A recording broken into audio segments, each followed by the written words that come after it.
Hello everybody, welcome back to Ash's Glitter Factory. Today I will be reading Chapter 12 from the Grimrose Girls. Chapter 12 is called Yuki. Let's get on with it. Yuki had been studying in the library her free period after lunch when Ella found her. She'd been poring over one of the harder French essays, making sure her writing was legible. Her father had insisted she learn to speak English since she was a child, but writing was another matter. The letters were fine, but every word seemed to contain way too many syllables. The spelling waiting for her like a trap, a serpent in disguise. The sounds getting mixed, the meaning obscure. With French and Latin, it got even more complicated, but she learned it all the same. Ella came into the room carrying Mephistopheles. Mephistopheles was a monster in cat form, a huge black cat weighing almost 30 pounds. His fur always rebellious and spiked up, making him seem bigger than he was. His ears were pointed as if he had horns, and his eyes were an abnormal shade of yellow. Sometimes Yuki would see him on top of the shelves at night, two yellow spears watching in the darkness, lurking and preying on the weak. He'd shown up at the library a few years ago, and the librarian started waging a war, and Mephistopheles fought back, destroying pens and library books and half of the poor librarian's face. The librarian had ended up transferred to a hospital in Zurich, which with scratches that had been the end of it. Mephistopheles had won, and he was not going to move from the library, and no one could even come near him without fearing for their lives. No one, of course, except Ella. The cat hissed the moment he spotted Yuki, his mean yellow eyes narrowing. "Oh, shush," Ella said playfully, slapping the cat's paws while she cradled him like a baby with only one hand. "Yuki's a friend, remember? Friend. The cat doesn't understand the meaning of anything besides pure evil. Mephistopheles is a very good boy, and I'll not hear you speak of him that way." Mephistopheles did not look even remotely like a very good boy. Ella sat him down on one of the tables, petting his head absent-mindedly as she took something out of her school bag, a book. "Nani found this in Ari's wardrobe on Friday," Ella said, extending it to Yuki. Her bag was there too, but shoved under it. "I think the book itself was in a secret compartment or something. At least that's what Rory told me." Yuki took it gingerly. The book wasn't heavy in her hands, but the moment she touched it, she felt something like a bolt of electricity run down her spine. The hairs on her arms raised, but there was nothing in that hidden corner of the library except for Ella and Yuki. Well, them and the satanic cat. "What's this?" Yuki asked, her fingertips tracing the cover. There was something about it that felt ancient. The bindings, the type of paper, the cover itself. "This looks old, doesn't it?" Ella agreed. "Roy gave it to me, but I'm not going to have time to read it." Yuki tore her gaze away from the book, registering the words. Rory had it during the weekend. Not that she'd seen much of Rory. She spent Saturdays studying in the library, and Sundays were the days she usually spent with Raina. "Why didn't Rory say anything?" Yuki asked, her whole body tense. "She probably forgot," Ella said, looking again at the cat, scratching his chin while he purred happily. Ella was lying. Well, not actually lying, Yuki knew, because Ella was incapable of lying, but she was covering something up. Maybe they knew, maybe somehow they had known all along. What she'd done, what she said, what had really happened. She stared at the book in her hands, Irene's words like needles within her, then pushed it back towards Ella. Ella turned her eyes to Yuki. In the summer light coming through the windows, they were hazel, the color of thick honey, dotted with hundreds of different shades of brown. "You know Sharon won't let me read it," Ella said quietly. "It's just a book. Irene wrote in it," Ella insisted. "Look."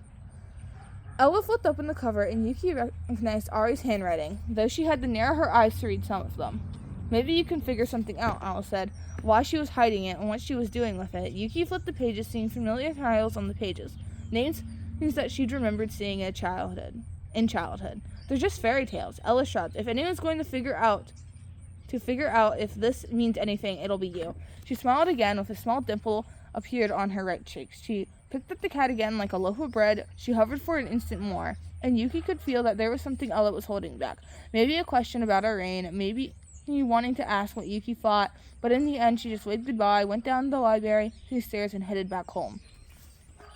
Yuki stood in her little corner of the library, surrounded by old books. She looked at Ari's book once more, feeling the soft, leathery texture of the cover, the thickness of the pages, the familiar titles. Some of them she knew, some she did not. It was no use fixating on this. It didn't matter whether Irene had hidden it or not. It didn't matter what she'd written. It didn't change a thing. Yuki stuck the book in her bag, and when she turned around, someone else was there with her. "I was wondering if I'd find you here," Penelope said, her voice ringing clear through the library's atrium. The library at Grimrose covered 3 different floors, with a main hall and 4 different staircases, and there were small nooks and rooms that seemed almost independent from the main library sections, cut off from the rest of the students. Yuki had claimed the uppermost room of the tower, which held only a few shelves of forgotten German literature and a window that opened to a spectacular view of the mountains. If she wasn't in her room, she would be here, where rarely anyone bothered her.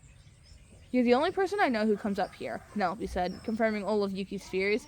"I just saw Ella leave. She seems distracted." Yuki's jaw set harder. "We found some of our rain things still in the room." "Oh," Penelope responded. "I thought you cleared it all out." Yuki hesitated, then said, "We missed a bag." She wasn't sure why she didn't tell her about the book, but Ella wasn't the only one who could hold things back. Penelope gave her a small smile in solidarity. "Was Mephistopheles here? There were scratches all over the table." She tutted, and Yuki waited, watching Penelope looked at her again. "You don't really waste any words, do you, Yuki Miyashiro?" The use of her full name surprised Yuki. It's not as if the teachers didn't know it or called her by it, but she made sure to blend into the background and never call attention to herself more than she already did, being the headmistress' stepdaughter and the tallest girl at school. "Once you speak, you can't take it back," she finally said. Penelope smiled. "Aren't you wise?" It didn't sound like a question. Finally, Yuki's curiosity went out. "What are you doing here?" Penelope tapped the table where Mephistopheles had left his mark. Thin lines marred the mahogany, as tiny as the scratches Yuki dug into her palms when she couldn't sleep at night.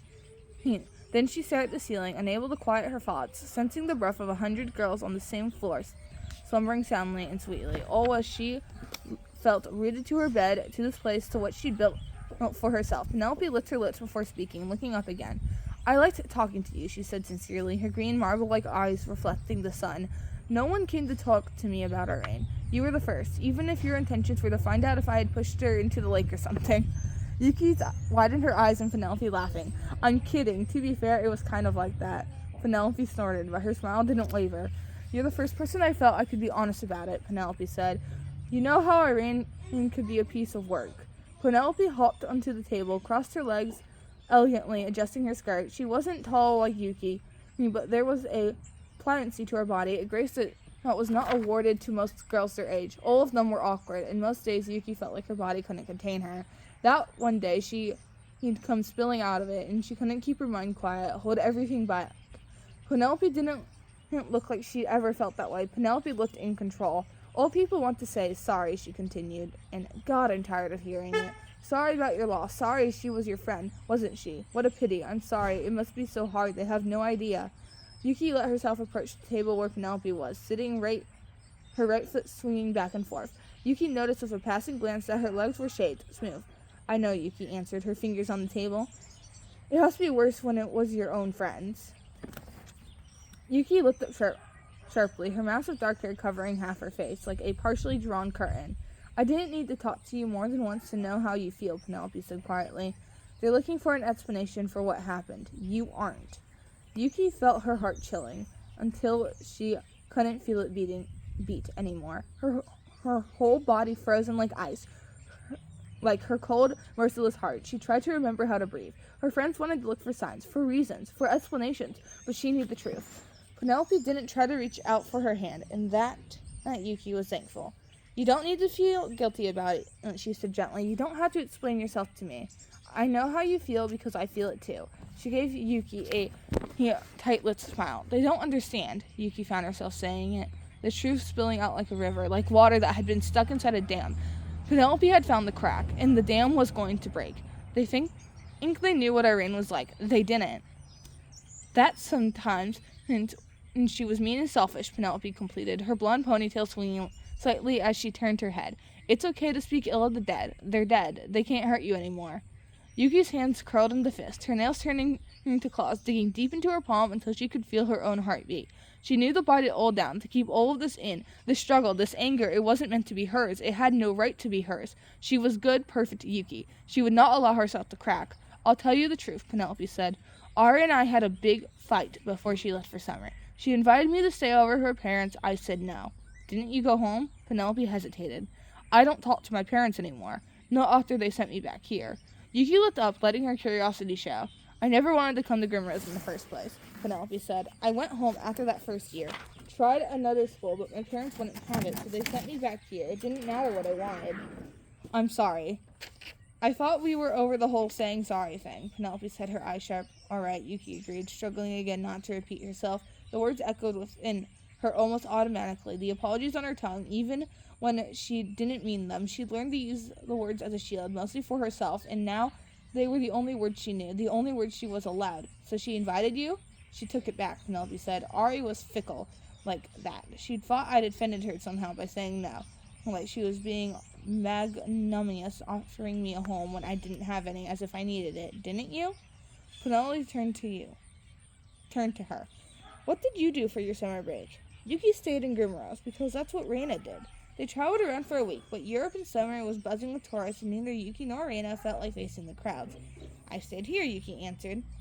Penelope gave her a quick nod of understanding. Seems like you don't get a real home either. It wasn't mean, it was a recognition. Yuki wanted to contradict her, but it was the truth. She did not get a home either. Nothing outside the walls of East Castle.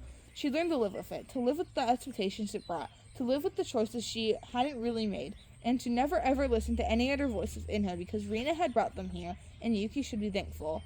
When her father died, Reina had been there for her. Yuki couldn't disappoint her. She curled her fingers within her palms. Well, it is. Reina is here, she managed, and that had to be enough. If you say so, Penelope said, in a tone that didn't believe what she said for a second.